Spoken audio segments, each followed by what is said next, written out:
So, very good evening to everyone.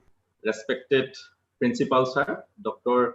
Saibasasi Mohanto, Gargaon College, today's inaugurator, Registrar Dibrugarh University, Dr. Horichandra Mohanto Sir, today's resource person, renowned filmmaker, producer, writer, PADMA BHUSAN JAHNU BARUA Sir, participants from different parts of India as well as Assam. On behalf of the organizing committee, I would like to welcome you all to this interaction session. At first, I would like to request our principal sir, Dr. Saibasasi Mohanto, to deliver the welcome speech. Thank you, sir.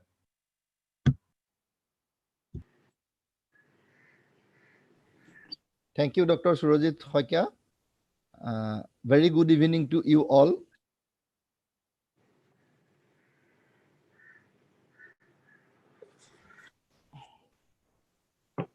Am I audible?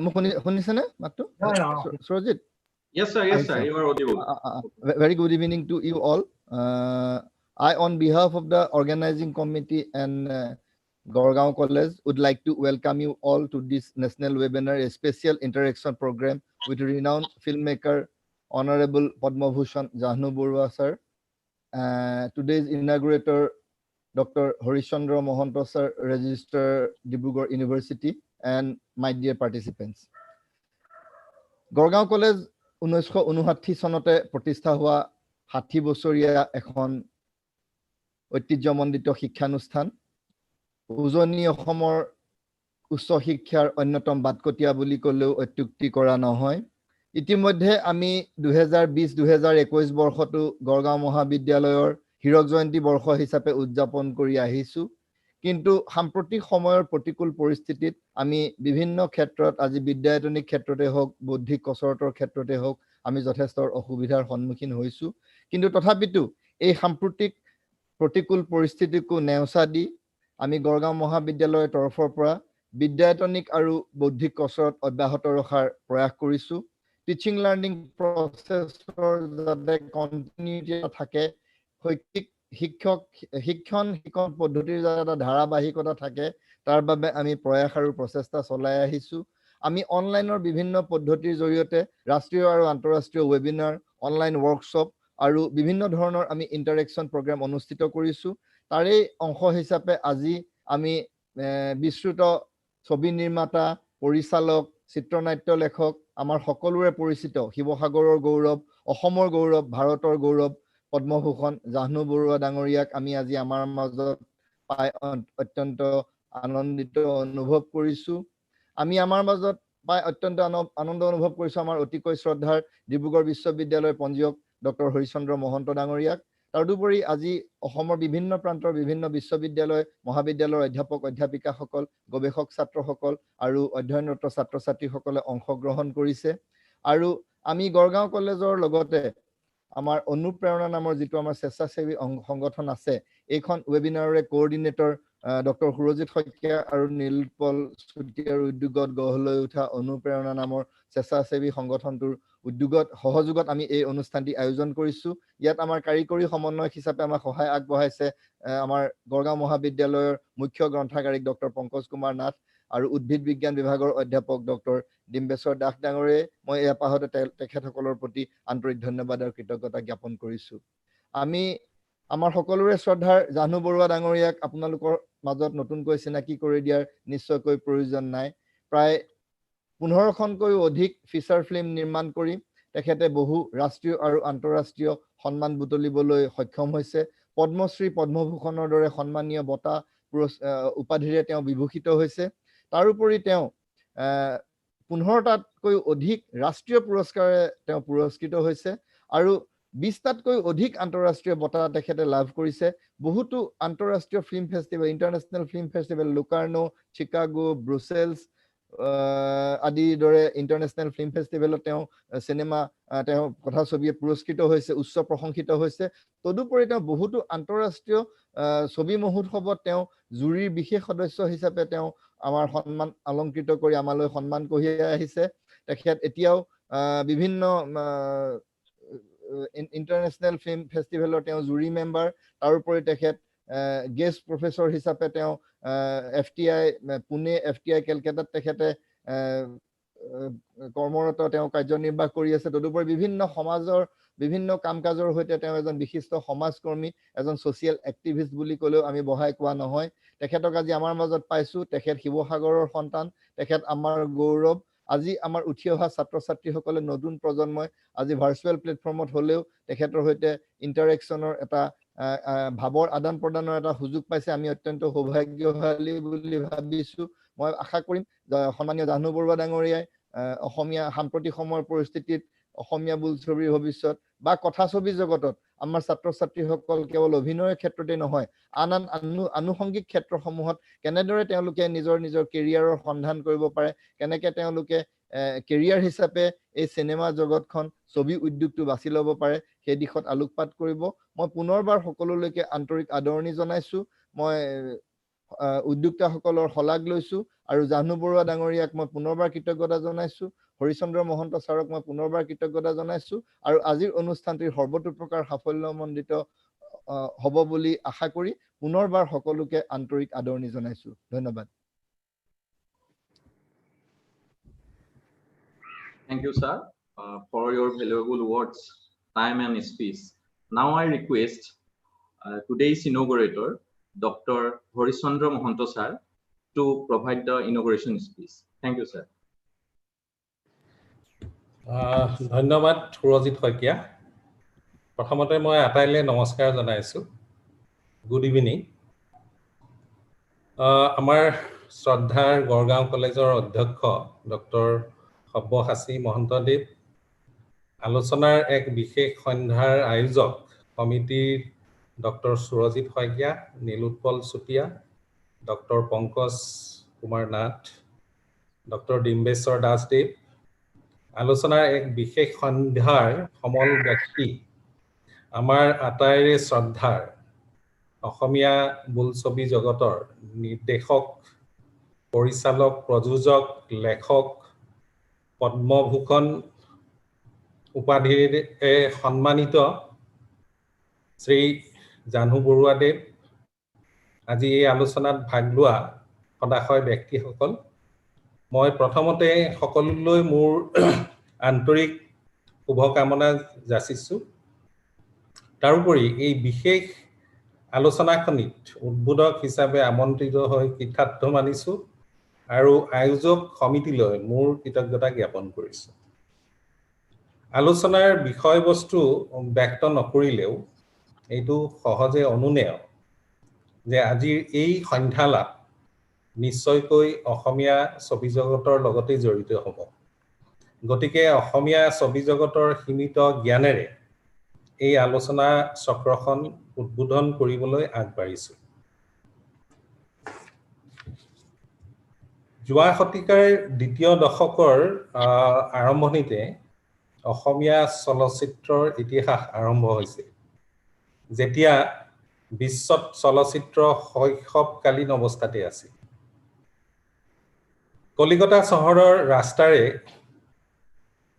দুজন বন্ধুৱে খোজকাঢ়ি গৈ থাকোতে এজনে আনজনক কৈছিল আমি যদি অসমীয়া সিনেমা কৰিব পাৰো তেতিয়াহে হয়তো আমি মুক্তি পাম সেইজনেই হ'ল অসমীয়া চলচ্চিত্ৰৰ জনক আৰু প্ৰথম অসমীয়া সিনেমা উদ্যোগৰ প্ৰতিষ্ঠাপক জ্যোতিপ্ৰসাদ আগৰৱালা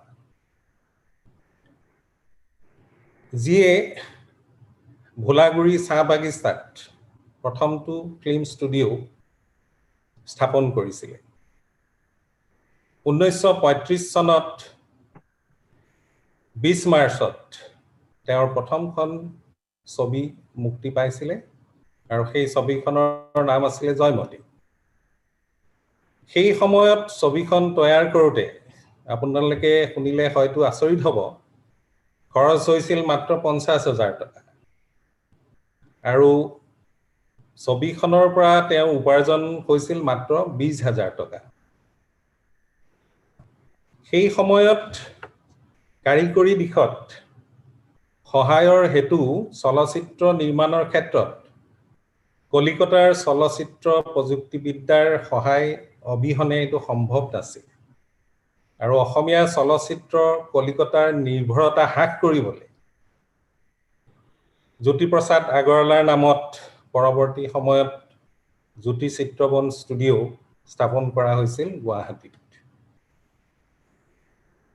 অসমীয়া চলচ্চিত্ৰই ইতিমধ্যে 85 বছৰ অতিক্ৰম কৰিছে যদিও ইয়াৰ যাত্ৰা মই ভাবো খুব মসৃণ নহয় অসমীয়া চলচ্চিত্ৰৰ প্ৰদৰ্শনৰ সীমাবদ্ধতাৰ কাৰণে ই বাণিজ্যিকভাৱে সাফল্য অৰ্জন কৰিব পৰা নাই যদিও অসমীয়া চলচ্চিত্ৰই যাক জলিউড বুলি কয় এক দীঘলীয়া ইতিহাস বহন কৰিছে ৰাষ্ট্ৰীয় আৰু আন্তঃৰাষ্ট্ৰীয় প্ৰেক্ষাপটত বঁটা পাবলৈ সক্ষম হৈছে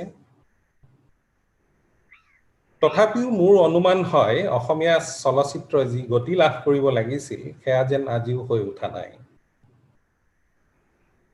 1930 দশকৰ পৰা 2010 দশকলৈ মই জনাত প্ৰায় 350 খনৰো অধিক অসমীয়া চলচ্চিত্ৰ নিৰ্মাণ হৈছে আৰু তাৰে 2000 দশকত যথেষ্ট সংখ্যক 124 খন ছবি নিৰ্মাণ হৈছে 1930 দশকত অসমীয়া ছবি জগতলৈ বৰঙণি আগবঢ়োৱা ব্যক্তি দুজন হ'ল জ্যোতিপ্ৰসাদ আগৰৱালা আৰু প্ৰমথেশ বৰুৱা আৰু ছবি কেইখন হ'ল জয়মতী ইন্দ্ৰমালতী আৰু দেৱদাস 1940 দশকৰ কেইবাখনো অসমীয়া চিনেমাই মুক্তি লাভ কৰে তাৰে ভিতৰত উল্লেখনীয় ছবি কেইখন হ'ল ৰোহিণী কুমাৰ বৰুৱাৰ মনুমতী পাৰ্বতী প্ৰসাদ বৰুৱাৰ ৰূপহী কমল নাৰায়ণ চৌধুৰীৰ বদন বৰফুকন আৰু ফণী শৰ্মাৰ চিৰাজ 1950 দশকত মুক্তি পোৱা ছবি কেইখন হ'ল ফণী শৰ্মাৰ পিয়লি ফুকন নীপ বৰুৱাৰ স্মৃতি পৰশ মাক আৰু মৰম ৰঙা পুলিচ ডক্টৰ ভূপেন হাজৰিকাৰ এৰাবতৰ সুৰ ইত্যাদি উল্লেখনীয় 1960 দশকত ডক্টৰ ভূপেন হাজৰিকা সৰ্বেশ্বৰ চক্ৰৱৰ্তী নীপ বৰুৱা অনিল চৌধুৰী ব্ৰজেন বৰুৱা আনোৱাৰ হুছেইনি পৰিচালিত কেইবাখনো ছবি মুক্তি পায় 1970 দশকত কেইবাখনো দক্ষ পৰিচালকৰ নিৰ্দেশ মতে কমেও 57খন অসমীয়া ছবিয়ে মুক্তি লাভ কৰে তাৰে ভিতৰত ভৱেন্দ্ৰনাথ শইকীয়াদেৱৰ সন্ধ্যাৰাগ উল্লেখনীয় 1980 আৰু 90 দশকত অতি কমেও 70খন অসমীয়া চিনেমাই মুক্তি লাভ কৰে আৰু তাৰে ভিতৰত জাহ্নু বৰুৱা পৰিচালিত অপৰূপা হালধীয়া চৰাই বাওধান খাই বনানী ফিৰিঙতি ভৱেন্দ্ৰনাথ শইকীয়াৰ অনিৰ্বাণ অগ্নিস্থান আদি উল্লেখনীয় একবিংশ শতিকাৰ বহুতো ছবি বলিউড ষ্টাইলত নিৰ্মিত হৈছে তাৰে ভিতৰত director actor and musician Munin Baruah Jatin Bora আৰু জুবিন গাৰ্গৰ চিনেমা কেইখন যেনে ৰামধেনু মিছন চাইনা কাঞ্চনজংঘা ৰত্নাকৰ আৰু ভিলেজ ৰকষ্টাৰ এইখন ৰীমা দাসৰ যিখনে 2018 বৰ্ষত স্বৰ্ণকমল বঁটাৰে সন্মানিত হোৱা ছবি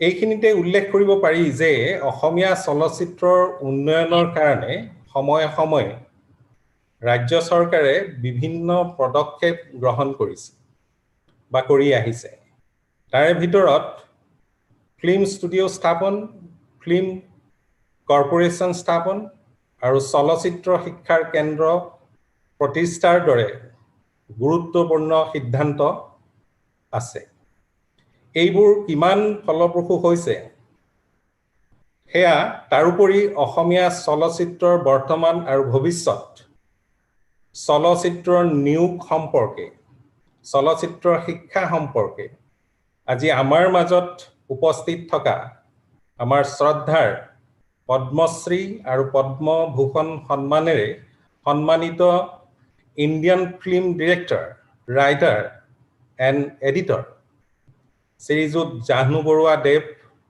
দেৱে আপোনালোকক সম্যক ধাৰণা দিব বুলি আশা ৰাখিছোঁ। এইখিনিকে কৈ আজিৰ এই আলোচনাখনি উদ্বোধন হোৱা বুলি ঘোষণা কৰিছোঁ আৰু এক সুন্দৰ ফলপ্ৰসূ আলোচনা হোৱাৰ কামনা কৰিছোঁ। ধন্যবাদ, নমস্কাৰ। Thank you, sir, for your contentful and information-related speech in this inauguration speech. It will definitely help us to add some knowledge in our knowledge domain. So we know that cinema has always been a part of our entertainment industry. It creates massive impact on the society, and this is a real escape from our real life. So good films always portray things as they are and opening our eyes in different issues. Today, we are very happy that why I am talking about films, because it has renowned filmmaker, producer, writer, Padma Bhusan Jahnu Barua sir. Once again, I welcome you, sir, to this interaction session. Jahnu Barua sir has conferred the Padma Shri Award in the year 2003. He awarded Padma Bhusan in the year 2015 for his works towards film industry and his contribution to the society as a whole. Barua sir has started his career as a film director in the year 1982 through his film Anuprerana. Till now, he has produced more than 18 numbers of films, directed 18 numbers of films, and some of his famous films are Firingoti, Hagoroloi Bohudur, Halodia Sorai Baudhan Khai, Tora, Bonani, Konika Ramdhenu, etc. He has also directed some Hindi films like Maine Gandhi Ko Nahi Mara. Sir has awarded so many awards, both national and international. I just like to share some of his awards.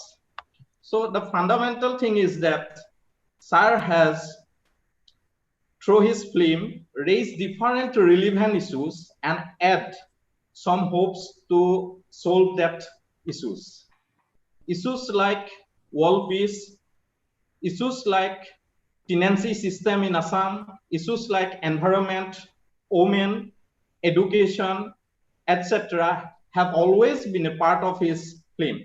Through Firingoti, he raised some issues like education, he raised issues of women status in the society, he raised the issue of world peace too, because in Firingoti, he tried to present the dangers of nuclear power in the world very easily. So Barua sir is not only a film director, he is a great philosopher, he is a great researcher who can understand the social issue very well and examine the social issue very carefully and present it in a very easy way. So in all of his film, he does not end the film with a question mark. He always ends the film with hopes. So today we are very happy that Barua sir is with us. We are lucky enough to have you. Hope your deliberation, interaction with the participants, and active participation of the participants will definitely make this program a successful one. Once again, I welcome you, sir. Now I would like to hand over this session to you. Now the session is yours. Thank you, sir. Thank you. Will it be in English or Assamese? Sir, you can use Assamese, sir. No problem. No, is it going to that? Some of the participants are from other states, but majority of the participants belongs from Assam. So you can use Assamese, sir. So if it is from outside also, then it's better actually Yes. It should be English, right? Yes. Anyway, thank you very much. Now, first of all, actually, since this is hello, the video has gone. Can you hear me? Yes, yes, you are audible, sir. No problem. Okay. First of all, I just want to clarify certain things about cinema. Actually, particularly in our country, in India, we have a lot of misconception about cinema. Cinema actually is something much more than what people think about it. Cinema is something which, because it is being misused and it is being neglected in our country, that's why we have we end up getting a lot of losses, social losses. To start with, actually, I just want to say something about in a way, actually, want to introduce this great medium to the listeners. Particularly, I'm addressing to the students, the children, that I don't know actually what they have, what kind of notion they have about cinema. Anyway, but I want to clarify anyway. The cinema actually, which should be respected in a way as an art. It's an art of storytelling, whether it's a fiction or non-fiction. An art of storytelling is always necessary. In the entire human evolution, in the history of human evolution, since ages, thousands of years, storytelling has been the only stimulus that has improved the society, is human society. Because a story, any story, it is someone else's experience, or someone imagines an experience. And that experience, if a viewer or a listener gets to know about it, he or she goes through that experience. And that is a huge improvement in the kind of, understanding the society, understanding human society. Because any story, it is connected to human evolution. We are a human society, and we are bound by a whole lot of human problems. And then we create stories accordingly. Our main agenda is to somewhere a story needs to help the human society so that somewhere it improves. I will just give you an example about storytelling. So,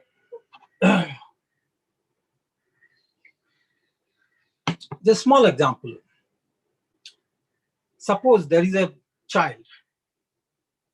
There is a child of about 8 to 9 years old in the family. And he is he is very happy child, and he has everything. The entire family is complete. He has his parents, he has brothers, sisters, or siblings, he has uncles. Yes, the whole family is complete. And he, like any child, he also studies in a school. And he always stays in that house. And he's happy that way, because he gets mother's love, and father's love, and uncle's love, and all the, he gets to interact with his siblings and all. So that way he enjoys his life. And on the other hand, we need to look at it this way, that he lives in some kind of reality. It is his reality. In his reality, a family is complete, and mother's love, father's love, everyone's love and interactions, and whether it's a fight or laugh, giggle, any kind of moments within that family. And that is his reality. And he doesn't know anything outside that reality. Outside the complete family, he doesn't know anything. So he doesn't know others' reality. Now in that moment, suppose from the village, his grandmother comes. And grandmother means, she always, children always want her to say stories. And grandmother comes, and this child also started pestering his grandmother to tell a story. And grandmother tells the story of Karna, Mahabharat's Karna. And a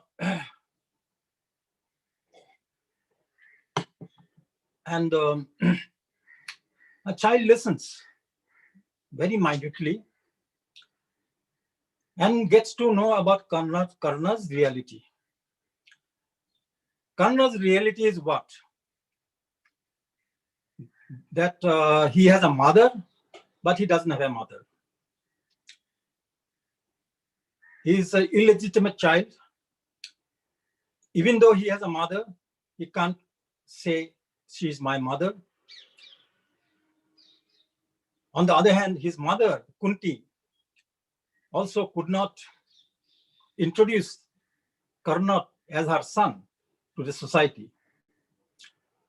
And Karna grew up without a mother, although he had a mother. And not only that, finally, he had to fight against his own siblings. And world never came to know that they were all this Pandav, they were his siblings. World never came to know. That is the kind of tragedy and reality Karna grew up with. And when this child, 9-year-old child, gets to know about Karna's reality, and what happens to him? That night, the child will not be able to sleep at all. Why? Because for the first time, he comes to know about someone else's reality. And he will keep wondering, how come a child can grow up without mother's love, without father's love? And he had a mother, but he could not call him Ma or I. And what kind of reality it is? So for the first time, he comes to know that apart from my reality, there are other realities also around me. So what happens then? Instantly, he comes to know that the world is full of different realities. And in that process, what happens? Instantly, his mind improves. Everything improves. And as a human being, he gets to know the things happening around him instantly. And next day when he goes to school, suppose he goes on a road, walks on a road, and he gets to see a beggar child. Although he had seen that beggar child every day earlier, but that day, with this new experience, new realization that there are other realities around the world, he will start feeling for the child. And he will start wondering, does he have a mother? Like that. So these are the things actually he starts getting it. And what has made him know about all these things, understand all these things? A story. It's a story of karma. Like that, any story has a value for the human society. It is only the unfortunate thing that people don't look at a story, listen to a story, or view a story with that kind of depth. That is the problem. And in a way, he never gets to relate to that story at all. He never gains anything out of it.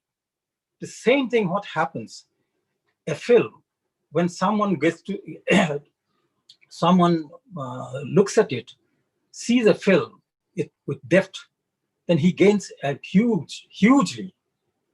But if a person goes to see a film only for spend some time to laugh, giggle, and some kind of just to see some fights, some kind of so-called entertainment, cheap entertainment, and some kind of say fights, dance, I mean all these things.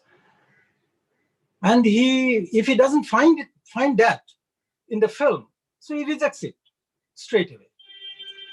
And he detaches himself from the film. And so loss is there.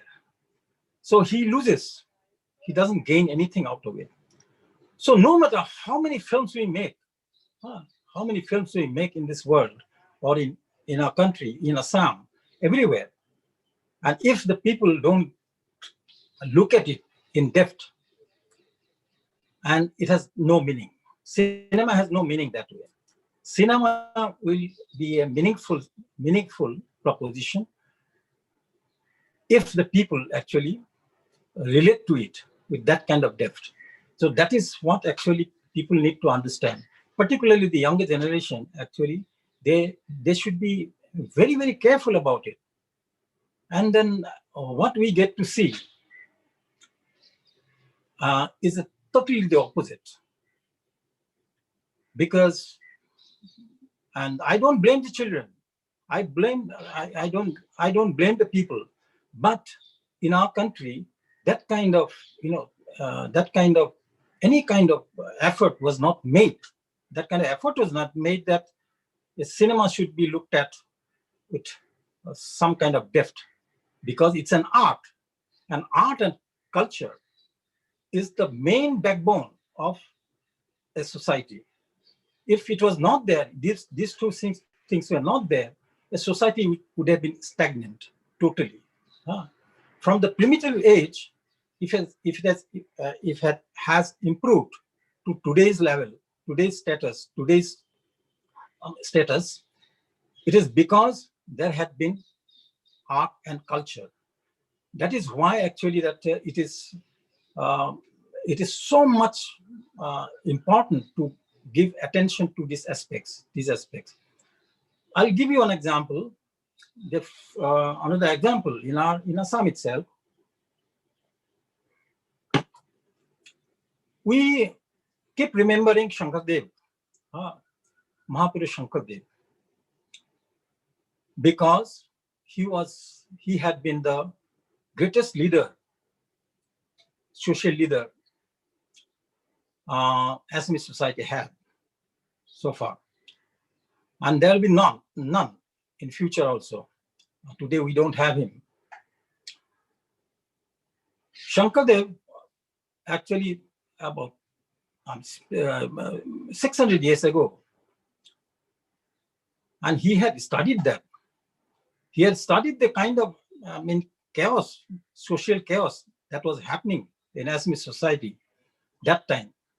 So he brought in the whole kinds of process and social ethos, and that some kind of formulas through which he started,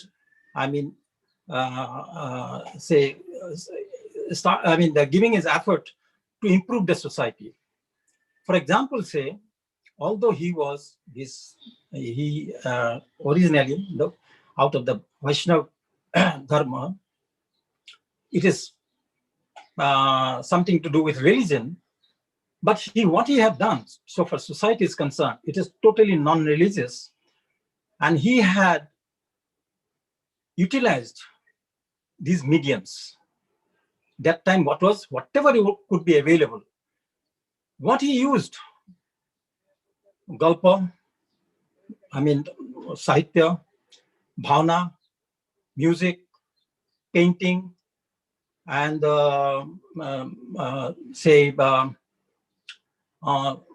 theater, all these mediums he had used. And those mediums had got penetrated into the society. He saw to it, and through that, the Assamese society improved in such a way. Today, in the entire world, you will never find a society that had sustained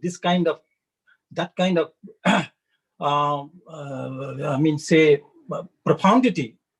It has sustained for so many years, for 600 years. It has sustained. You will never find such a society in the entire world. Because I have traveled around the world, more than half the world I have traveled, but I have never found like that. So it was so tactfully Shankardev had done. So these are the things, actually, what happens. One has to realize the story is a creative process.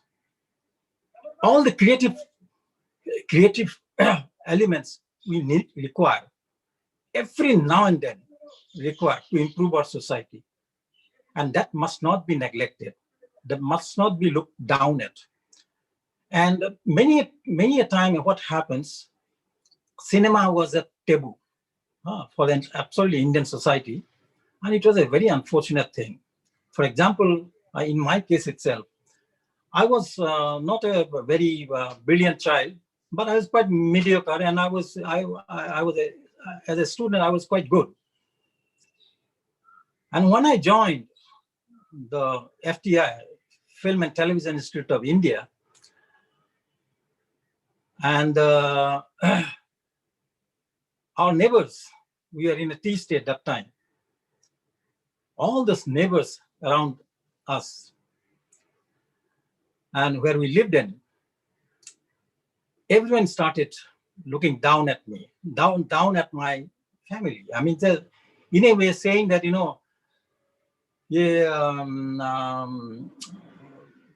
till yesterday, that fellow was okay. I mean, kal tak to wo thik tha. Kal lega to ladu bhale asile. Hotate amar sokur agate tai hi nosto pai gol. That those kind of comments people get. So those kind of taboo we had, and still we have. And for example, say even nowadays, even sometimes a classic film which has so many things one can gain out of it. As a student also can gain out of it. It will not, in many educational institutions, it will not be allowed to show because it's a film. This is an educational institution.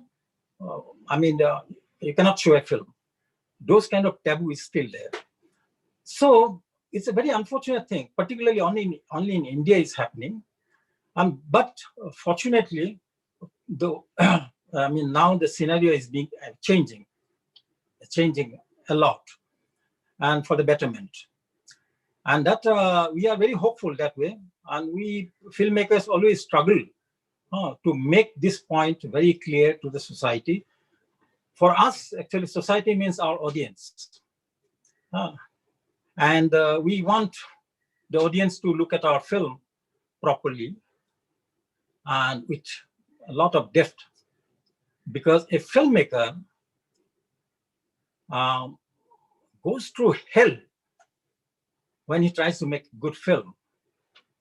And he or she doesn't want, definitely doesn't want any audience looking at it and taking it very lightly and then rejecting it, or not looking at properly. And during nowadays, that you get to see when they see a film with in between whole lot of disturbance, eating popcorns and mobile phones and all these things. This is not the way to listen to a story or view a story. So cinema that way, it's a proof that in our country it has never been properly looked at. So that there we need to have a lot of improvement in that. Now, see that one thing we must admit, that we make the largest number of films in the world, India. But so far, quality is concerned, we are almost at the bottom in front of world cinema. It is because public in general in India, they don't know how to see a film.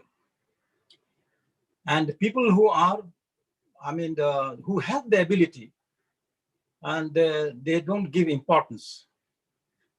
And that is the cinema suffers in India very much. And but on the other hand, one should try to look at it this way. And this is a medium. This is a medium, the most powerful medium, amongst all the media. This is a most powerful medium. Only it needs to be utilized properly. It needs to be used properly. That's it. And then you gain the benefits out of it. Now coming back to cinema, today's cinema, and people in general, they straight away make comments after seeing a film, whether it's in Assam or Punjab or Maharashtra, anywhere in India, mostly in India or in Southeast Asia, that this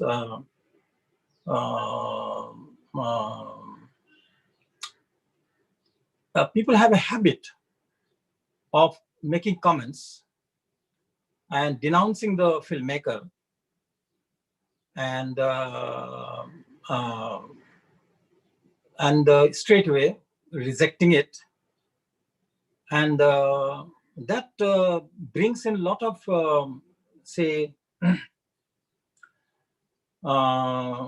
wrong notion, and that notion spreads, and that creates a big problem for cinema, for this medium. As I said, that this is such a powerful medium. Although one is not a filmmaker or not an actor or not in the film fraternity at all, and for her or for him also, if he looks at it in depth, and he or she gains like anything, that he or she needs to realize that. And I don't want to say much now. It has gone into a whole lot of things, but I'll just coming back to Assamese cinema. In Assamese cinema, as I have been looking at it, since the beginning till today, a lot of very good talents are coming up, and very good films are being made, and particularly the younger generation, they need to look at it, and with they need to know how to enjoy films, and they need to take some kind of serious, in-depth, approach towards cinema. And cinema deserves a lot of attention. And that is, with that kind of approach, if one gets to tries to see films, and it is beneficial. Even for Assamese cinema, what problem is that now, whether one likes it or not, cinema industry as an industry can only survive. It is that survival depends on a market. And Assamese film market is very, very small, very, very small. And for that, the filmmakers tend to become more commercial, although he or she has no, original intention to make, a trash, but he ends up making a trash, commercial trash, so that people see it and he gets back his money. So those things also happen. That is very unfortunate. So since the market for good films, it is not there, not only in Assam, anywhere, anywhere in India. So Indian filmmakers are in a, having a lot of problems, and they stay away. Many filmmakers, they stay away from making good films, or even the producers, they are not interested in making good films. So that is also one reality. That's why people, some good films are not being made. And it is almost like demand and supply. When there is no demand for a good film, how can the filmmaker make like that? So if their demand is created in the society for good films, good stories, and from which they can gain, automatically filmmakers will come forward to make very good films. And that is the tragedy of our film industry, whether it is in Assam or anywhere else in India. Now, giving back to you. Hello, Surajit. Oh, sir. Yeah. Sir, we have some questions. Yes, yes. Okay, sir. First question is that Profullo Hazarika asked, sir, cinema has a strong impact upon the society. Sir, what circumstances did draw you to the world of producing cinema? So can you repeat the question? Sir, cinema has a strong impact upon the society. Yeah. Sir, what circumstances did draw you to the world of producing cinema? See, that is like I have already answered that question in a way. What I have said so far. One can, part of the answer actually can be extracted from there. I would add one thing actually. See, when I was in college, in Bibura College, doing my BSc years back, until then I never had any inclination towards cinema. Of course, I used to see films, and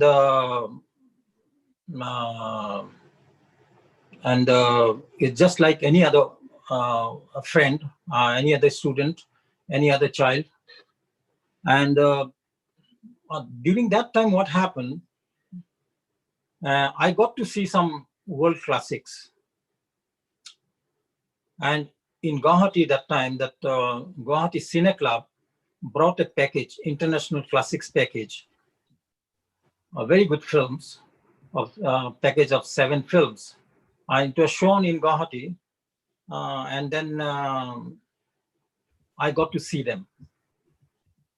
And that was the first time I got exposed to a classic.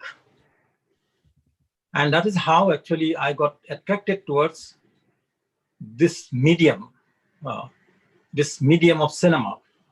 It is not that I was to attract to glamour or all this cinema star or all this. No, I was never attracted to those things. But I was attracted to the power of this medium. So you can do so much through cinema. It is like some kind of, nuclear power. Like in one of my favorite subjects was in college, it was a nuclear physics. That's why I was relating to it. And there was a film I saw, a bomb was stolen, a Romanian film. And it was a satire. And entire film was a satire. And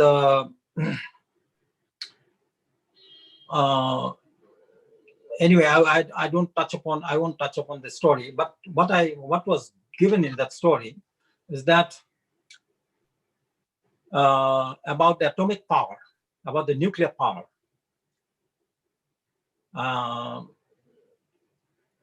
And it was very nicely it was conveyed to the audience that it's a power if you use it for the mankind, and it can be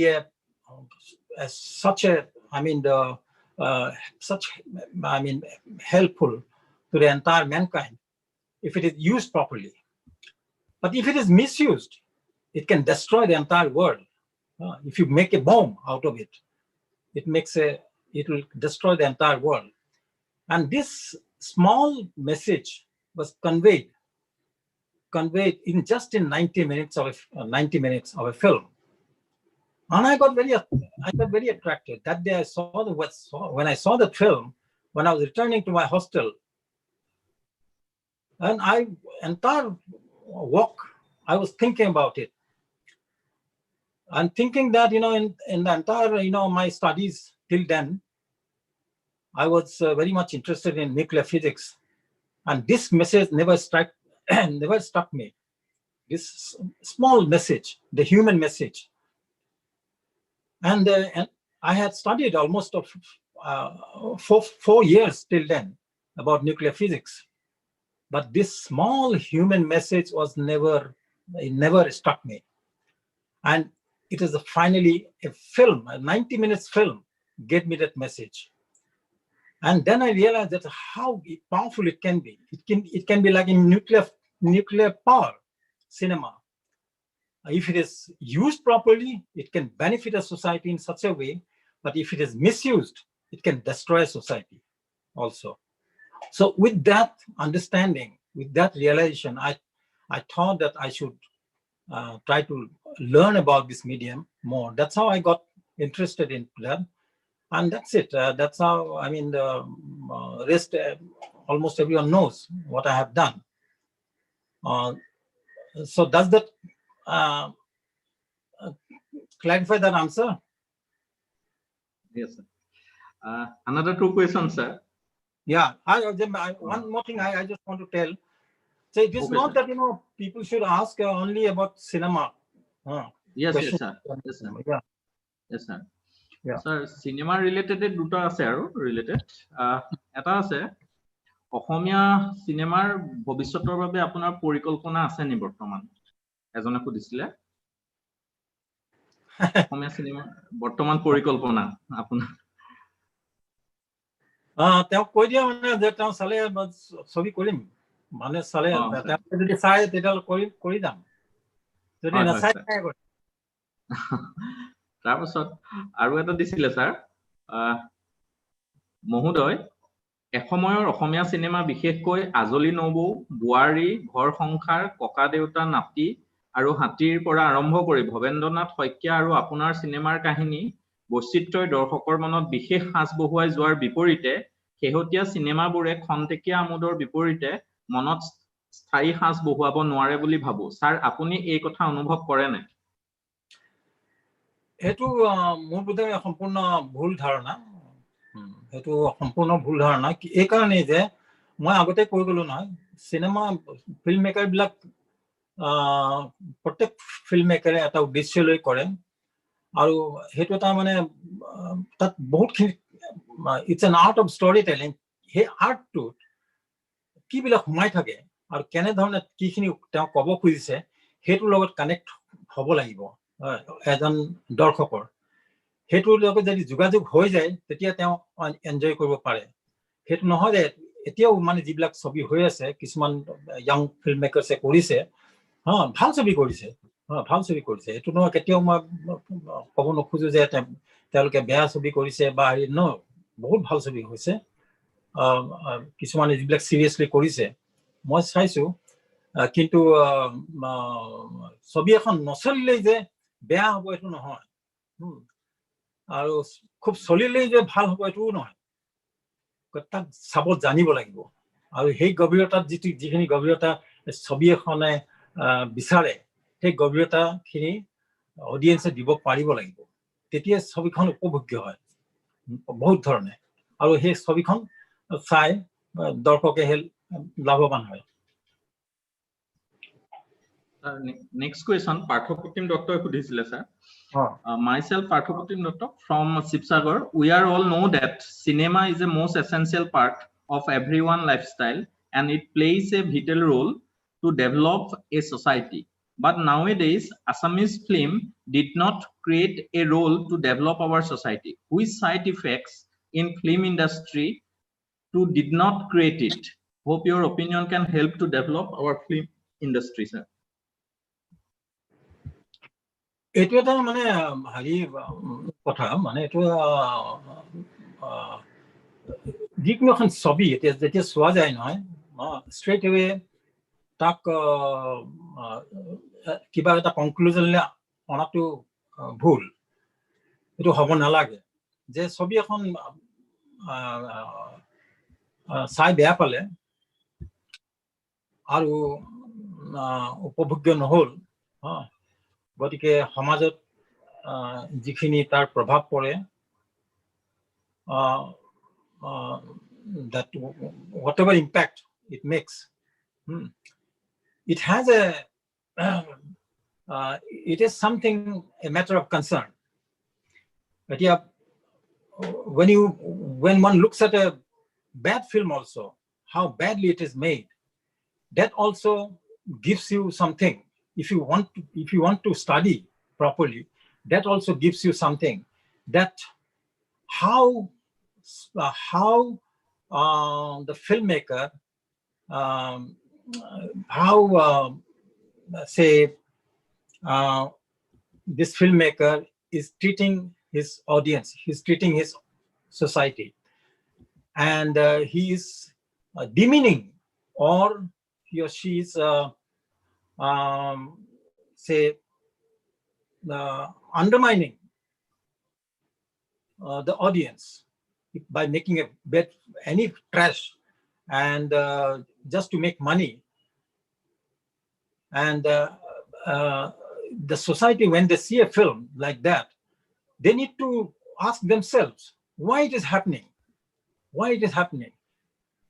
is it something because we don't demand for a good film that's why that any Tom, Dick and Harry is ending up making a film like this for us those questions will automatically arise provided you look at it in depth so these things are it is some kind of interaction you need to have silent interaction one needs to have it that impact each and every impact bad or good it somewhere it helps the society somewhere provided you know how to study that impact so I tried to explain in a different way so he can extract his answer আৰু এটা প্ৰশ্ন আছিল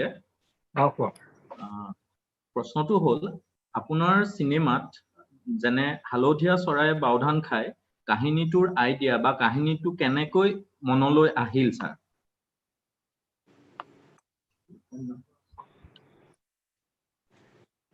আজিৰ প্ৰজন্মই বহুতে নাজানে যে এখন উপন্যাস হোমেন বৰগোহাঞিদেৱৰ উপন্যাস একে নামৰে হালধীয়া চৰাই বাওধান খায় আৰু সেই উপন্যাসখনৰ আধাৰত এই ছবিখন কৰা হৈছে অৱশ্যে উপন্যাস এই ছবিখন কৰোতে বহুতখিনি সালসলনি কৰা হৈছে আৰু এটা যেহেতু এখন ছবি আৰু এটা এইটো এটা বেলেগ মাধ্যম, এইটো লিটাৰেৰী মাধ্যম নহয়। লিটাৰেচাৰ মাধ্যমটো সম্পূৰ্ণ বেলেগ, সাহিত্য মাধ্যমটো সম্পূৰ্ণ বেলেগ, আৰু ছবি মাধ্যমটো সম্পূৰ্ণ বেলেগ। গতিকে সেই মাধ্যমত থাকিলে এনেকুৱা এটা ষ্টৰী যেতিয়া উপস্থাপন কৰা যায়, তাত বহুতখিনি সাল সলনি কৰিবলগীয়া হয় যদি ছবিখন এটা ছ'চিয়েল ৰেছপনচিবিলিটি লৈ কৰা যায়। গতিকে সেইকাৰণে তেনেকৈ কৰা হ'ল। আচ্ছা, এতিয়া এই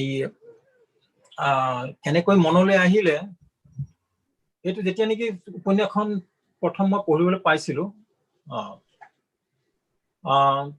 তেতিয়া ভাল লাগিলে এইকাৰণে যে সম্পূৰ্ণ গাঁৱৰ পৰিৱেশ এটাত উপস্থাপন হৈছে উপন্যাসখন। আৰু মই এনেই গাঁৱৰ ল'ৰা, আৰু গাঁওখন মোক খুব ভাল লাগে। মই বকতা জাপি সজীয়া, শিৱসাগৰ জিলাৰ, আৰু মই গাঁওখনলৈ খুব গৌৰৱ কৰোঁ। গোটেই পৃথিৱীতে গৌৰৱ কৰি ভাল লাগে গাঁওখনক লৈ। আৰু মই গাঁওখনক মানে নানান ধৰণে চাওঁ। আজিও মই প্ৰায় গৈ থাকোঁ। বহুত চেঞ্জ বহুত হৈছে। তথাপিতো মই যিখন গাঁৱত ডাঙৰ দীঘল হৈছিলোঁ, যিটো পৰিৱেশত, সেই পৰিৱেশখিনি এতিয়াও মই সদায় মোৰ ভাল লাগে। আৰু যেতিয়া মই ফিল্ম মেকাৰ হ'লোঁ, তেতিয়া মই সদায় এইটো মানে ভাবিছিলোঁ যে ফিল্ম ইনষ্টিটিউটত যেতিয়া মই পঢ়িবলৈ আহিছিলোঁ, তেতিয়াৰ পৰাই ভাবি আছিলোঁ যে মই এখন সম্পূৰ্ণৰূপে গাঁৱৰ পৰিৱেশত ছবি এখন কৰাৰ কথা। আজি তেনেকৈ উপন্যাসখন পঢ়িবলৈ পালোঁ, তেতিয়া তাৰে কিছু সাল সলনি কৰি এই স্ক্ৰিপ্টখন লিখিবলৈ ললোঁ। গতিকে তেনেধৰণে মনলৈ আহিলে। আৰু এটা প্ৰশ্ন আছিলে, জুলি দিহিঙে সুধিছে, মহোদয়, অসমীয়া ছবি জগতৰ পুৰণি দিন আৰু বৰ্তমান সময় অৰ্থাৎ আজিৰ দিনৰ মাজত কিবা পাৰ্থক্য দেখা পাইছে নেকি? লগতে ভৱিষ্যতে আপোনাৰ পৰিচালনাৰে ছবি নিৰ্মাণ হ'ব বুলি আমি খুব আশাবাদী।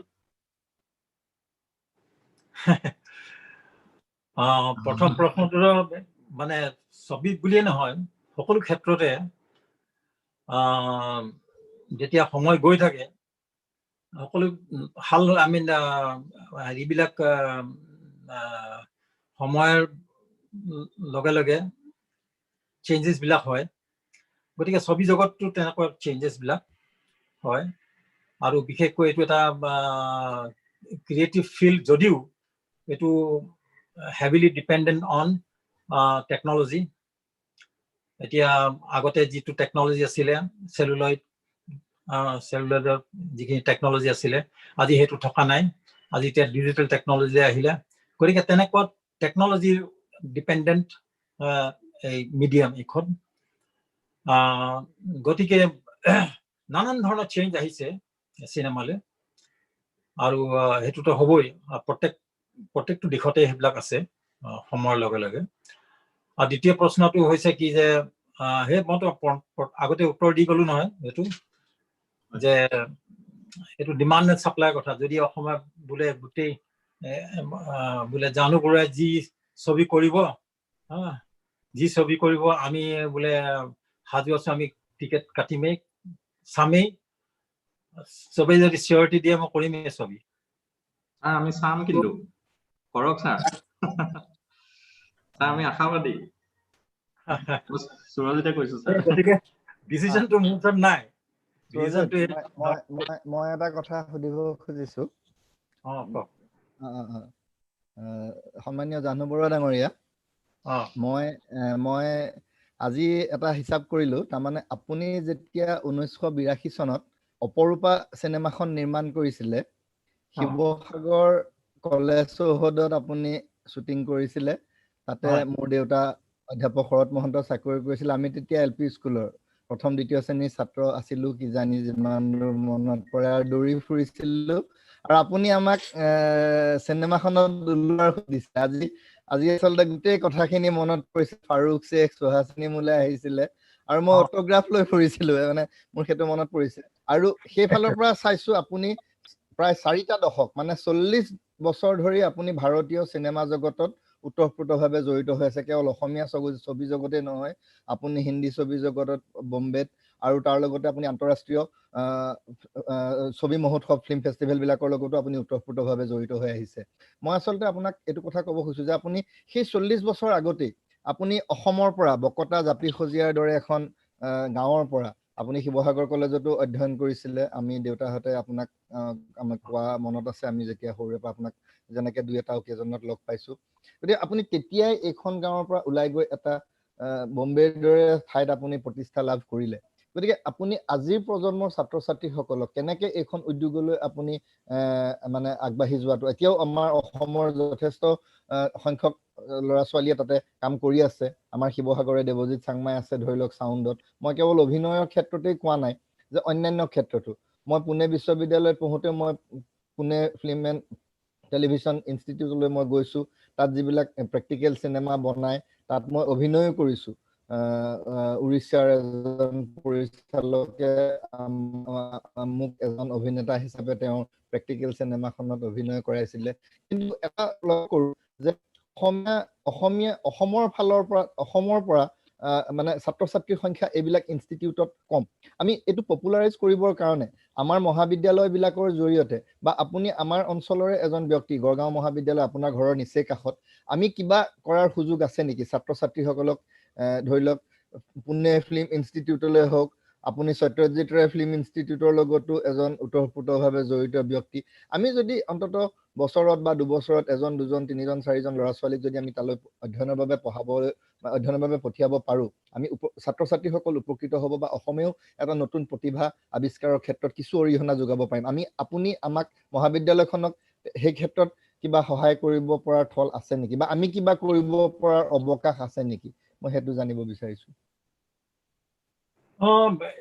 সেইটো হিচাপত মানে মই এইটোৱে ক'ম যে হয় বহুত নানান ধৰণৰ বহুত ল'ৰা ছোৱালী মোলে লিখে বা ফোনো কৰে মানে এইটো মানে কিবা ফিল্ম ইনষ্টিটিউটত জইন কৰিবৰ কাৰণে কিবা নানান ধৰণৰ আৰু এইবিলাক হাবিয়াস দেখুৱায় আৰু ইনষ্টিটিউট বিলাকত মানে তেওঁলোকে এপ্লাই কৰে তাৰপিছতে আৰু যিহেতু এই বহুত ক্ষেত্ৰত হয় কি এই ভাৰতবৰ্ষতে এতিয়া এই যিখন চিৰিয়াছ ইনষ্টিটিউট আছে তাৰ বাদে যিবিলাক আছে দুই এখনকে বাদ দি নানান ধৰণৰ ইনষ্টিটিউট হৈছে য'ত নেকি তেওঁলোকৰ এটাই উদ্দেশ্য পইচা কৰা উদ্দেশ্য গতিকে সেইবিলাকৰ কবলত পৰিও ছাত্ৰ ছাত্ৰী বহুত ধ্বংস হৈ যায় আৰু এইটো মই আগতে কৈ গৈছো নহয় যাতে এইটো এটা মাধ্যম প্ৰথমতে ছাত্ৰ ছাত্ৰীসকলে এইটোকে বুজিব পাৰিব লাগিব যে এইটো এটা মাধ্যম এই মাধ্যমটোক খুব চিৰিয়াছলি ল'ব লাগিব আৰু এইটো মাধ্যম তাত কোনো ধৰণৰ এতিয়া এট্ৰেকশ্যনটো গ্লেমাৰ হ'ব নোৱাৰে হা গ্লেমাৰৰ কাৰণে মই যাম বোলে পইচা ঘটিম আমুক কৰিম তামুক কৰিম সেইটো যদি লৈ আহে হা সেইটো উদ্দেশ্য মানে চিনেমাৰ লগত জড়িত নহয় এইটো মানে চিনেমাৰ লিংকত চিনেমাৰ নহয় সেইটো সম্পূৰ্ণ বেলেগ গতিকে এখন এডুকেশ্যন ইনষ্টিটিউশ্যনত এতিয়া গড়গাঁও কলেজতে ধৰি লওক যে যদি কিবা এটা আভাস এটা দিব খোজে তেতিয়া এইটোৱে ক'ব পাৰো যিটো দিশতে যাব খুজিছে বিশেষকৈ চিনেমাৰ ক্ষেত্ৰত মানে এটা সম্পূৰ্ণ মই আগতে কোৱা নিচিনা ৰং নোচন এটা আছে নুবুজাকে মানে তেওঁলোকে মাধ্যমটো নুবুজাকে মানে আগবাঢ়ি যোৱা জইন কৰাৰ মানে এটা হাবিয়াস এটা কৰে সেইটো হোৱাটো উচিত নহয় সেইটো ভাঙি দিয়াটো খুব প্ৰয়োজন যিয়ে এপ্লাই কৰিব খোজে যি চিনেমাৰ বহুত আছে আমাৰ হেৰিতে গাঁৱে ভূঞা বহুত আছে আৰু গড়গাঁৱততো থাকিবই যে চিৰিয়াছলি তেওঁলোকে এই মাধ্যমটো বুজিব খোজে জানিব খোজে সেই তেওঁলোকক মাত্ৰ এটা মানে হেৰি এটা আশ্বাস এটা দিব লাগে যে হয় এই চিনেমা মাধ্যমটো খুব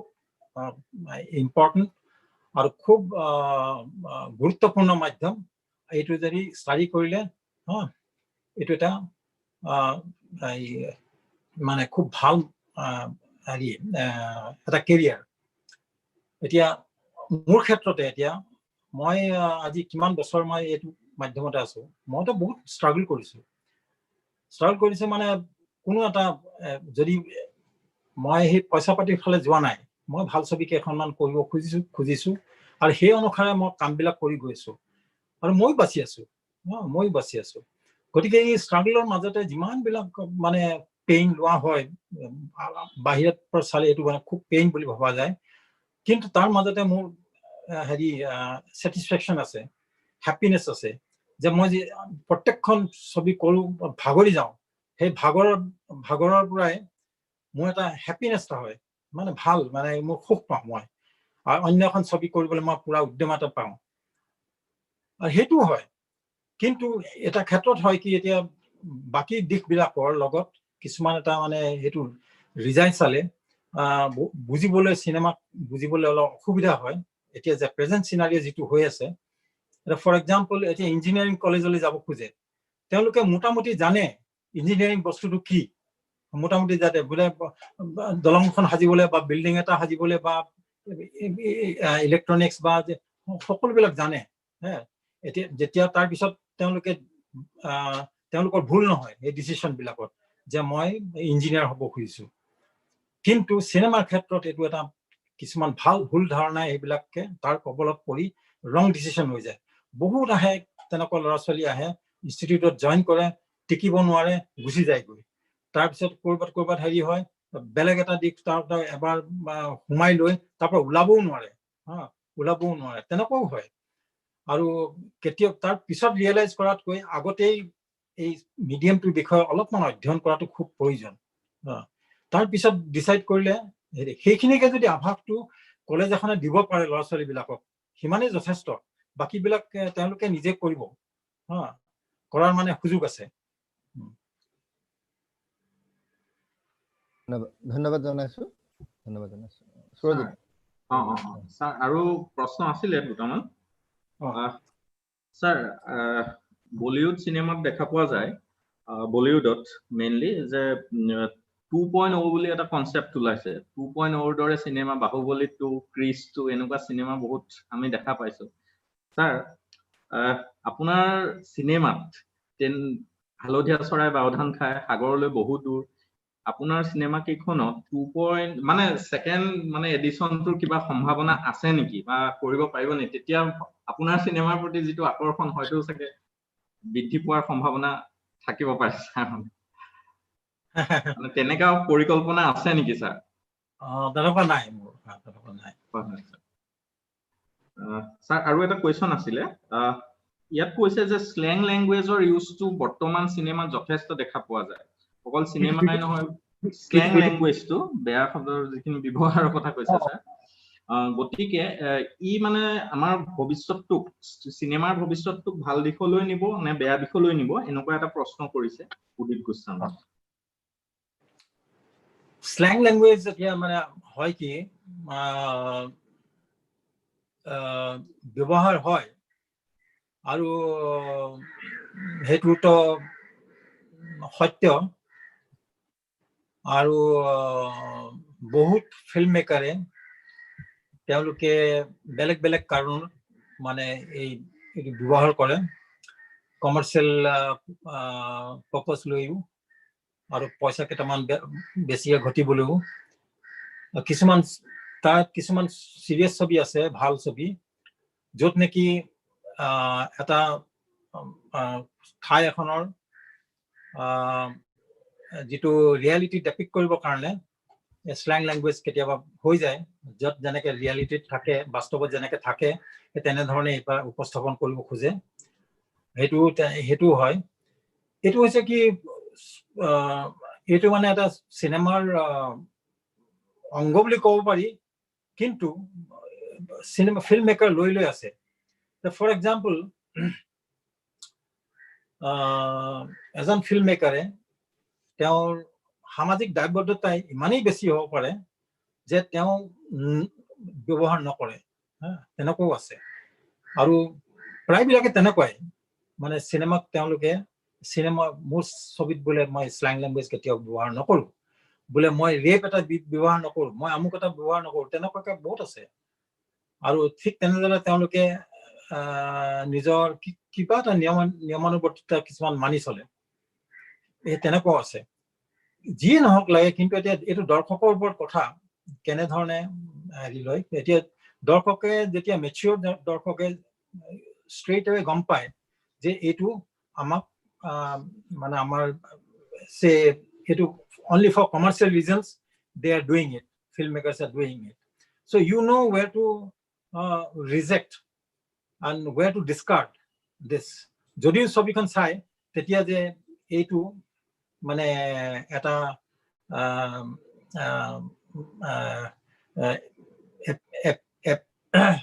এপ্ৰিচিয়েট কৰিবলগীয়া বস্তু নহয় হেতু তেওঁলোকে ব্যক্ত কৰিব লাগে হেতু সমাজতো এইবিলাক ডিসকাস হ'ব লাগে আমাৰ প্ৰবলেম আদাতকৈ প্ৰবলেম হৈছে কি ছবি এখন মানে সমাজত ডিসকাস কৰা নহয় আলোচনা কৰা নহয় হেতুতে সমাজত আলোচনা কৰি হ'ব লাগে যে এই ফিল্ম মেকাৰ বুলা যিজন film maker he or she should not take audience for granted আৰু হেতু হ'ব যেতিয়া নেকি সমাজত এই ছবিবিলাক আলোচনা হয় আৰু সেই অনুসাৰে যদি ব্যক্ত কৰে তেতিয়াহ'লে আলোচনা ফিল্ম মেকাৰ জনকো কেতিয়াবা মাতি আলোচনা কৰিব পাৰে হেতু বহুত সব পৃথিৱীত সকলোতে হয় এডভান্স কান্ট্ৰি বিলাকতো হয় ইউৰোপতো অনবৰত হয় হৈ থাকে যে এই ফিল্ম মেকাৰ জনৰ লগত বহি তেওঁলোকে আলোচনা কৰে এটো কিয় কৰিলে এটো এইবিলাক সমাজখনে আমি কিয় you are a villain to the society তেনেকুৱা ধৰণৰ একিউজ কৰে কিন্তু হেইবিলাক সন্মুখীন আমাৰ ভাৰতবৰ্ষত মানে ফিল্ম মেকাৰ বিলাকে সন্মুখীন নহয় এই কাৰণে নহয় যে সমাজৰ পৰা এটো ডিমান্ডটো নাহে সো হেতু আছে গতিকে ওভাৰঅল এটো এটা পৰিস্থিতি এই পৰিস্থিতিটো মানে উন্নত কৰিবৰ কাৰণে প্ৰথমতে অডিয়েন্সৰ পৰাই তেনেকুৱা এটা ডিমান্ড আৰম্ভ হ'ব লাগিব হয় স্যাৰ আৰু লাষ্ট এটা কোৱেশ্চন স্যাৰ যদিও যথেষ্ট আছে সময়ৰ প্ৰতি লক্ষ্য ৰাখি আমি এটা প্ৰশ্নই লৈছো স্যাৰ প্ৰশ্নটো ঠিক আপুনি কৈছেও তথাপিও মই উপস্থাপন কৰিব বিচাৰিছো স্যাৰ যুৱ সমাজ আৰু ছাত্ৰ সমাজৰ প্ৰতি আপোনাৰ বৰ্তমান সময়ত পৰামৰ্শ কি হ'ব স্যাৰ বৰ্তমান পৰিস্থিতি যুৱ সমাজ আৰু ছাত্ৰ সমাজ হয় স্যাৰ মই এটো কম যুৱ সমাজ হওক ছাত্ৰ সমাজ হওক যিখিনি ক'বলগীয়া আছে আমি দুইজনকে উদ্দেশ্যে এটাই কম কথা কম they need to know who they are what is their purpose of existence কিয় আছে এই জন্ম লৈ পিনি কিয় আছে প্ৰত্যেকৰে নিজৰ নিজৰ এটা এক্সিস্টেন্স আছে আজি এতিয়া আমাৰ কাৰণে খুব ভাল যে আমি দেশ এখনত আছো এখন দেশত আছো সেইখন দেশৰ আমি নাগৰিক ছাত্ৰই হলো বা কেঁচুৱাই হলো বা আমি কিবা কেৰিয়াৰ এটাই লৈ আছো আমি এই দেশখনৰ নাগৰিক এই যেনেকৈ সকলোবিলাকৰ কৰ্তব্য থাকে নাগৰিকৰো এটা কৰ্তব্য থাকে নাগৰিকৰ কৰ্তব্যটো সম্পূৰ্ণৰূপে জনা উচিত যিকোনো এজন ছাত্ৰই যুৱ সমাজে জনা উচিত নাগৰিক হিচাপে তেওঁলোকে কেনেকুৱা ধৰণৰ তেওঁলোকৰ স্থিতি হ'ব লাগে এতিয়া তাৰ কাৰণে অলপমান অধ্যয়ন কৰিলে হ'ল অলপমান জানিব খুজিলে হ'ল for example this country is a democratic nation okay democracy is the process of government এই দেশখনত আমি ব্যৱহাৰ কৰিছো ডেমক্ৰেসি এই ডেমক্ৰেসিটো হৈছে আটাইতকৈ হিউম্যান ইভলিউশন আটাইতকৈ বেস্ট প্ৰশাসনৰ মানে বেস্ট প্ৰশাসনটা সিস্টেম এটা আৰু এই দেশৰ এখন সংবিধান আছে this constitution of this country is one of the best in the world. গতিকে এইখন যিখন দেশৰ আমি নাগৰিক সেইখন দেশৰ এই ইমান ভাল বস্তু দুটা থাকোতে আমি কিয়নো আমাৰ নিজকে জানি নলওঁ ভাল ধৰণে আমাৰ কৰ্তব্য কি কৰ্তব্যটো এইটোৱে যে প্ৰত্যেকজনে এজন ভাল নাগৰিক হোৱা আৰু সেইটো এটা দ্বিতীয়তে হৈছে কি after all we are all human beings, we are part of the society, we all should try to be a good human being. We should always try to, each of us should try to become a good human being. And that is, the world belongs to us. And then, and accordingly, you can proceed. But, hey, to consciousness is automatically he or she will be guided. মোৰ হেতু দৃঢ় বিশ্বাস ধন্যবাদ sir আমাৰ question সুধাৰ পৰ্বটো প্ৰায় শেষ হৈছে আৰু কোৱেশ্চন আছিলে যদিও যথেষ্ট সময়ৰ ওপৰত লক্ষ্য ৰাখি আমি খুব কম সংখ্যক কোৱেশ্চনৰ ওপৰতহে গুৰুত্ব প্ৰদান কৰিলো তাৰ বাবে আমি ক্ষমাৰ প্ৰাৰ্থী সকলোবিলাক প্ৰশ্ন আমি উপস্থাপন কৰাত সক্ষম নহলো তথাপিও ভৱিষ্যতে এনেকুৱা প্ৰগ্ৰাম আৰম্ভ হ'লে আপোনালোকৰ প্ৰশ্নসমূহ উপস্থাপন কৰিব পাৰিব এই প্ৰগ্ৰামটো আয়োজন কৰাৰ যেতিয়া সিদ্ধান্ত লোৱা হৈছিল তেতিয়া বৰুৱা ছাৰৰ মানে কেনেদৰে কন্টেক্ট কৰা হ'ব কি কৰা হ'ব যথেষ্ট আমি আলোচনা কৰিছিলো আৰু বৰুৱা ছাৰ মানে নাম্বাৰটো পোৱাত আমাৰ যথেষ্ট অসুবিধা হৈছিল গতিকে জাপিখজিয়া গাঁৱৰে মোহন শইকীয়া ডাঙৰীয়াৰ পৰা তেওঁৰ নাম্বাৰটো ললো আৰু যিদিনা ছাৰক মই কথা পাতিলো ছাৰৰ লগত প্ৰথমে তেওঁ ক'লে যে ছাৰক এটা মেছেজ দি ল'বা ছাৰ ব্যস্ত থাকে যথেষ্ট গতিকে ছাৰক এটা মেছেজ দিলো আৰু ছাৰে মেছেজটো পাই লগালগ ৰিপ্লাই দিলে আৰু এটা ভয়ো লাগিছিল অকনমান মানে ছাৰৰ লগত কথা পাতিবলৈ কেনেকুৱা হয় কি কথা আমি পূৰ্বানুমান কৰিব পৰা নাছিলো কিন্তু ছাৰৰ লগত যেতিয়া কথা পাতিলো যথেষ্ট ভাল লাগিলে ছাৰে যথেষ্ট উৎসাহ দিলে যে তোমালোকে ভাল কাম কৰি আছা আৰু মই সময় দিম কিয় দিব নোৱাৰি তোমালোকক সময় দিম আমি যথেষ্ট উৎসাহিত হলো তেতিয়া আৰু ছাৰৰ এই পজিটিভিটি যিটো আমাৰ এই অনুষ্ঠানটো কৰাৰ ক্ষেত্ৰত যি মানে আমাৰ ধনাত্মক দৃষ্টিভংগীৰে আমাক উপদেশ দিলে আমি যথেষ্ট ছাৰৰ ওচৰত মানে কি কম আৰু ক'বলৈ কোনো ভাষাই নাই আমিও ভাবিব পৰা নাছিলো বৰুৱা ছাৰ এদিন আহিব আমি বৰুৱা ছাৰৰ লগত এটা এদিন প্ৰগ্ৰাম কৰিম তথাপিও আজি আমাৰ যিটো সপোন নতুন প্ৰজন্মৰ কাৰণে সদায় মই সময় উলিয়াবলৈ চাওঁ বিশেষকৈ কলেজৰ বা স্কুলৰ ল'ৰা ছোৱালীৰ কাৰণে সদায় মই সময় উলিয়াবলৈ চাওঁ বহুত তেনেকুৱা মানে মোৰ হাৰি আহে কিছুমান অনুৰোধ আহে মই সাধাৰণতে মই কেতিয়াও মানে কৰিব নোখোজো কিন্তু যেতিয়া নেকি ল'ৰা ছোৱালীৰ লগত মানে কিবা এটা কৰিব পাৰো তেতিয়া ভাল লাগে এইটো সময়টো উলিয়াবলৈ চাওঁ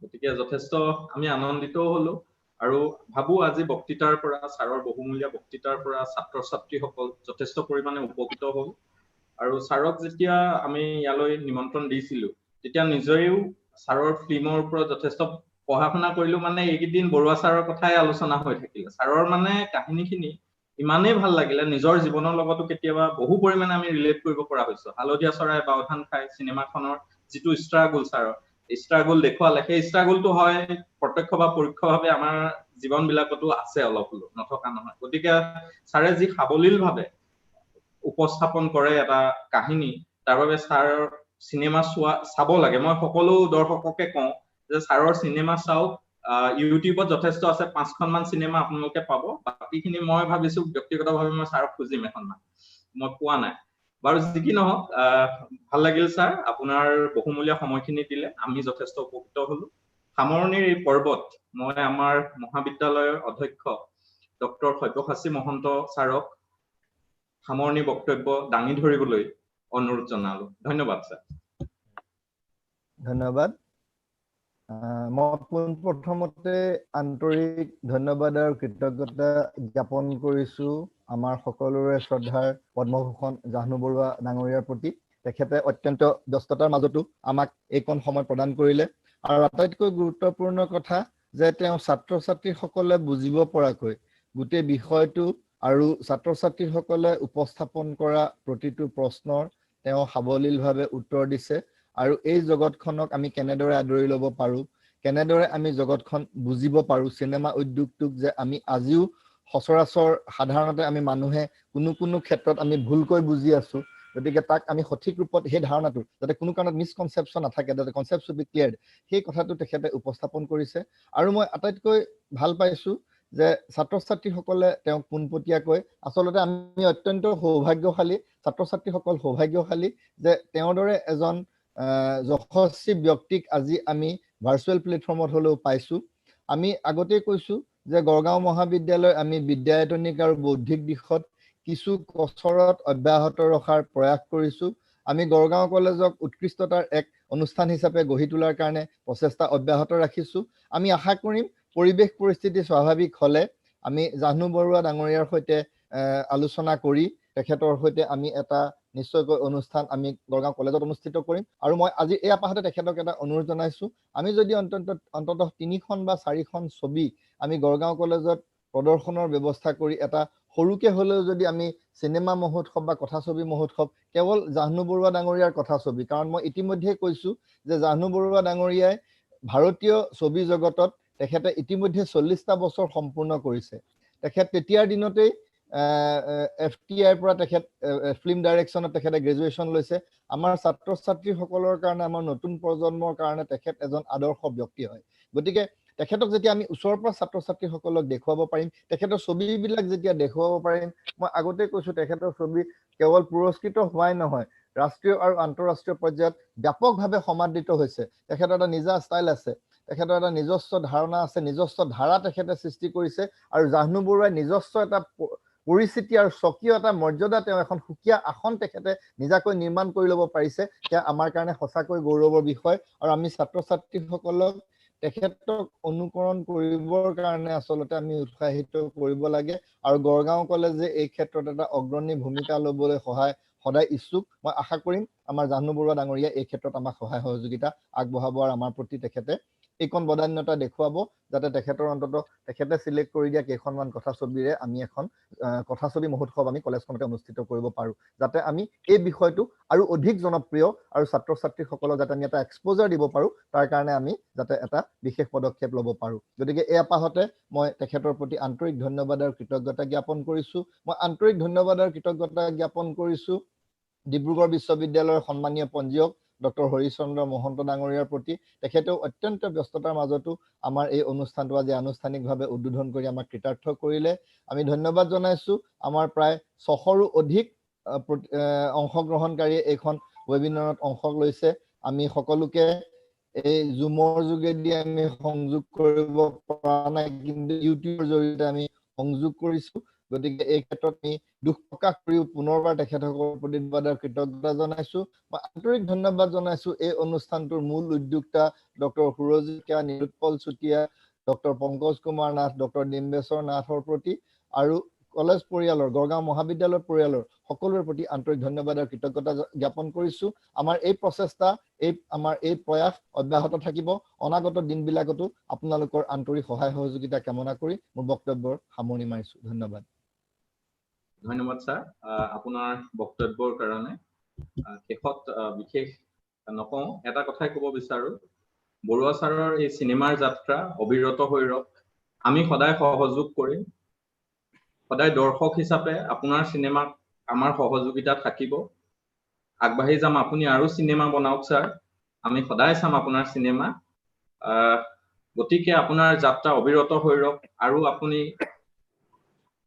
আন্তঃৰাষ্ট্ৰীয় পৰ্যায়ত অসমৰ লগতে ভাৰতক চিনাকি দিয়ক স্যাৰ তাৰ বাবে আমি সদায় আশাবাদী ধন্যবাদ স্যাৰ আপোনাৰ লগত এইকণ সময় সদায় চিৰদিন আমাৰ মনত থাকিব আৰু আজি সামৰণি নকওঁ এয়া আৰম্ভণিহে আৰু সদায় আমি আপোনাৰ লগত থাকিম স্যাৰ যিকোনো পৰিস্থিতিত আপুনি আমাক সহায় বিচাৰিব পাৰে যদি আমাৰ সামৰ্থ্যৰ ভিত্তিত আমাৰ কিবা সহায় থাকে আমি সদায় কৰিম আমাৰ ছাত্ৰ সমাজেও কৰিব স্যাৰ তাৰ বাবে আমি ইয়াত প্ৰতিশ্ৰুতি আপোনাক ধন্যবাদ স্যাৰ সকলোকে আজিৰ এই অনুষ্ঠানটো আনুষ্ঠানিকভাৱে সামৰণি মাৰিছো বুলি জনালো গতিকে শুভৰাত্ৰি সকলোৰে মংগল হওক ধন্যবাদ স্যাৰ